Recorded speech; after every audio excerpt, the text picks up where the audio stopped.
Hey guys, it's Blahzaye and this is Blahzaye Travel. If you're looking for any free stuff, go to the link down below. It's blahzayemedia.com and we have all the tools there. Today we're just going to be going over a couple stories that we see on the traveling Reddit. So maybe we can find something interesting. Maybe we can learn something from the stories, or maybe they're just going to be interesting. I don't know. Let's just go ahead and get into it right now. All right, this first one's from user Nebulae. He says, in Argentina, Patagonia, almost got hunted by a puma. It was dusk. I was overlooking the lake when I heard rustling behind me in the tree line. I kept staring for a while before I saw it, and thank God I didn't make a run for it, as it would have been my initial reaction. Instead, I started yelling and cursing and throwing rocks at it, as I had been told to do by the locals, and it left me alone. That night I kept the fire lit until late in the evening, and then went to sleep with a flashlight on and my knife at my hand. And that's not to sound badass, I never used it to hunt. I was just scared as shit. So, always listen to the locals when you're out traveling. That's a good tip just on its own. When you're out traveling, listen to the locals. Unless they're trying to scam you. So I would just say make sure you, I don't know, how would you know that they just, you have to read the vibes in the room. Like, shit, are you trying to scam me? Go into that weird, dirty, nasty alleyway by myself with all my nice stuff on? And that's a good tourism spot? Probably should listen to that advice. I don't know. Do what you do. This is a nice one from Buffini. It says, I was staying in a B&B in Donegal, Ireland, where every room on the floor shared a bathroom. I went in one morning to pee, and there was a man with his pants around his ankles asleep in the bathtub.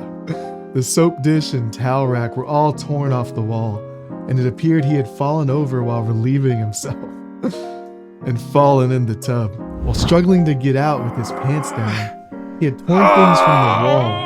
He then proceeded to pass out.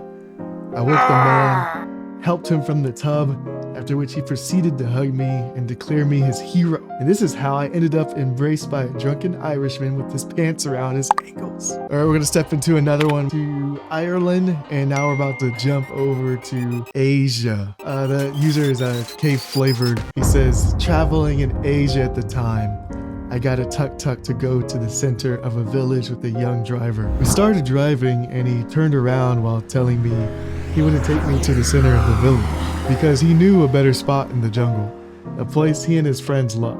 I told him no, I want to go to the center of the village and that's it. He got angry and sped up while I was considering my chances of just jumping out.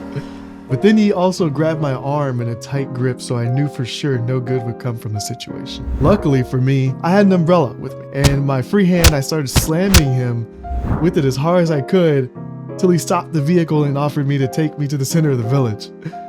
No. I ended up walking 3 hours to the village.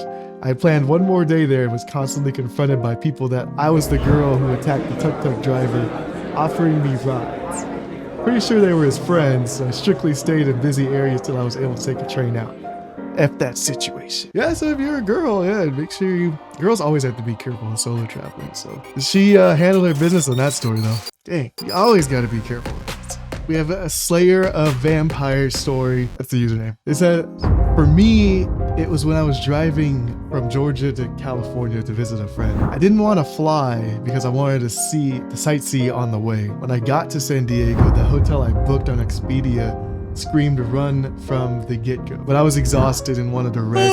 Got my room key and checked in. I locked the door, and because I was always on guard, I locked the bar on the door for extra safety. About 4 a.m. I was sleeping and heard someone trying to come in my room. They had opened the door but couldn't get past the little bar that was locked. I quickly got up, threw clothes on, and went to the door to see what was going on. Two guys outside the door with their hand in the slit of the door were yelling at me. They kept saying, "Come here, pretty girl," or "a pretty face," or something like that. I called the front desk to see what was going on. They said, "Oh, I didn't know you were still here." I was beyond furious and went to the front desk with all my stuff. The lady at the desk said I didn't have a reservation, even though I had a paper in my hand saying I checked in. My car decal stickers for parking there and the room key. She said she rented the room out that I was in for the next month. Flabbergasted, I couldn't believe what I was hearing. She looked up my information and said, "Oh, I see you didn't book with us, but Expedia. We don't partner with them." Still confused as to why in the world I was given a room, paid for it, and had issues being in it. She refused to call the manager at 5 a.m. by that point.